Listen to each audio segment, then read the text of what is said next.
What is a customer advisory board? And how and why is it different from board of directors and any other type of customer engagement meeting you might be running? Let's start with a simple definition. A customer advisory board can best be thought of as a strategy level focus group.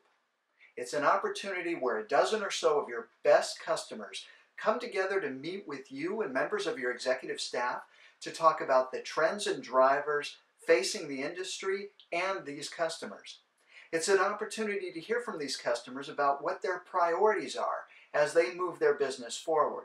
And it's an opportunity for you to listen and gather guidance and perspective from these customers that will help you shape your own business and your roadmap as you look to the future. Customer advisory board and your board of directors are two completely different things.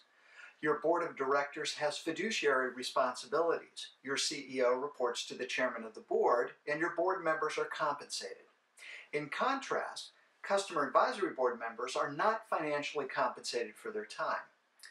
In fact, what you're really setting up with your advisory board is an opportunity for shared learning, for shared exploration of topics of mutual interest.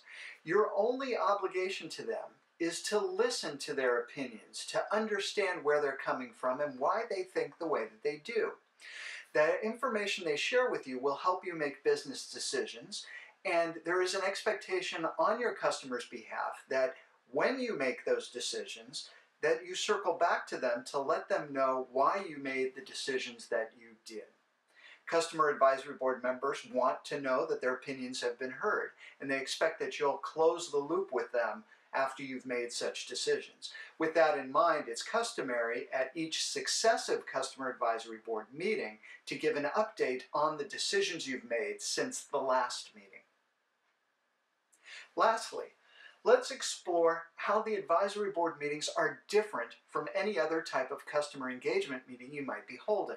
For example, customer advisory board meetings are not sales events. Many times an executive team will want to use the advisory board to accelerate quarterly sales numbers. That's a bad idea. The customer advisory board is not meant to be a captive audience of which you can present your sales pitches to.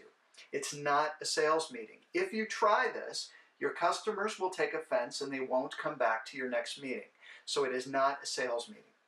Your customer advisory board is also not a product focus group. Your senior customers are coming to engage with you on a strategy level conversation. So please don't parade them through a list of product updates and death by PowerPoint. That's not what they want. That's not the forum to deliver that type of information. And lastly, customer advisory boards are not customer complaint sessions. Sometimes executives worry that getting a bunch of customers in a room will degenerate into some sort of complaint session about a bad experience one of the customers had on Tuesday. That's not what this forum is all about.